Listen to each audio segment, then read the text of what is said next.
প্রিয় দর্শক, cook and food থেকে সকলকে স্বাগত জানাচ্ছি। আজকে ছোট বড় সকলের খুব প্রিয় একটি হেলদি টেস্টি খাবার তৈরি করে দেখাবো। এই রেসিপি চা বসিয়ে 5 মিনিটে তৈরি করে নেওয়া যাবে। এই রেসিপিটি বাচ্চারা এমনি খেয়ে ফেলবে। দেখতে যতটা সুন্দর, খেতে তার চাইতে অনেক মজার হয়েছে। এতটাই নরম তুলতুলে, মুখে দিলেই মিলিয়ে যাবে। চলুন দেখে নিন, আপনাদের এই রেসিপিটি দেখিয়ে দিই।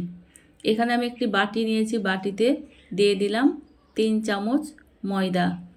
এখানে দিয়ে দিচ্ছি 2টো ডিম ভেঙে দিয়ে দিলাম।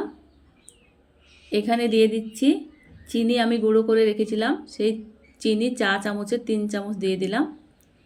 এখানে হাফ চামচেরও কম বেকিং পাউডার দিয়ে দিলাম। ডিমের সঙ্গে ময়দা খুব সুন্দরভাবে মেখে নিতে হবে। মাখতে মাখতে অনেকটাই হাতে লেগে যাবে ও চ্যাটচেটে লাগবে, এটা কোনো ভয়ের কারণ নেই। মাখতে মাখতেই অনেকটাই আলগা হয়ে আসবে। এখানে আমি 1 প্যাকেট গুঁড়ো দুধ দিয়ে দিলাম। আবারও দইয়ের সঙ্গে ভালোভাবে মেখে নিচ্ছি। এখানে কিছুটা হাতে তেল লাগিয়ে নিলাম যাতে চ্যাটচেটে ভাবটা কমে যায়। খুব সুন্দরভাবে মেখে নেওয়া হয়ে গেছে। এবার আমি হাত ধুয়ে পরিষ্কার করে এবার ছোট ছোট করে কেটে গোল করে নেব। এটি খুব সহজেই করা যায়, খুব বেশি ঝামেলাও হয় না। বাড়িতে কোনো অতিথি আসলে ঝটপট এই রেসিপিটি তৈরি করে দিতে পারেন। এইভাবে আমি সবগুলাকেই তৈরি করে নেব খুব সহজেই। এবার আমি তিল নিয়েছি, সাদা তিল ওপর দিয়ে ছড়িয়ে দিচ্ছি। এইভাবে গোটাটাই লাগিয়ে নেব। গ্যাসে কড়াই চাপিয়ে দিয়ে এখানে তেল দিয়ে এবার রেসিপিটি দিয়ে দিলাম। এখানে একে একে সবগুলাকে দিয়ে দিচ্ছি ভাজার জন্য। দেখুন কত সুন্দর একদিক উল্টে যাচ্ছে। আমি কিছু বাস্তব কথা আপনাদের সঙ্গে শেয়ার করছি। আমি কখনো কারো প্রিয়জন হয়ে উঠতে পারিনি।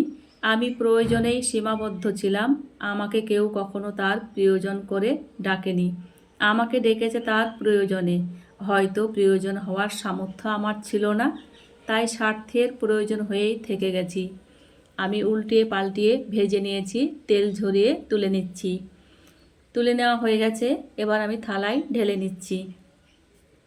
বাকিগুলো একই প্রসেসে ভেজে তুলে নেব।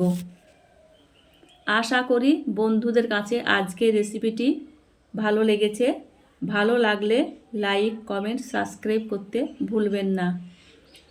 আপনাদের লাইক ও কমেন্ট আমাদের কাজ করার আগ্রহ বাড়িয়ে দেয়।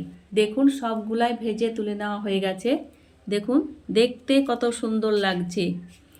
আবারও দেখুন কতটা নরম হয়েছে, আপনাদের দেখিয়ে দিচ্ছি। আমি এখানে চাকুর সাহায্যে কেটে নিচ্ছি।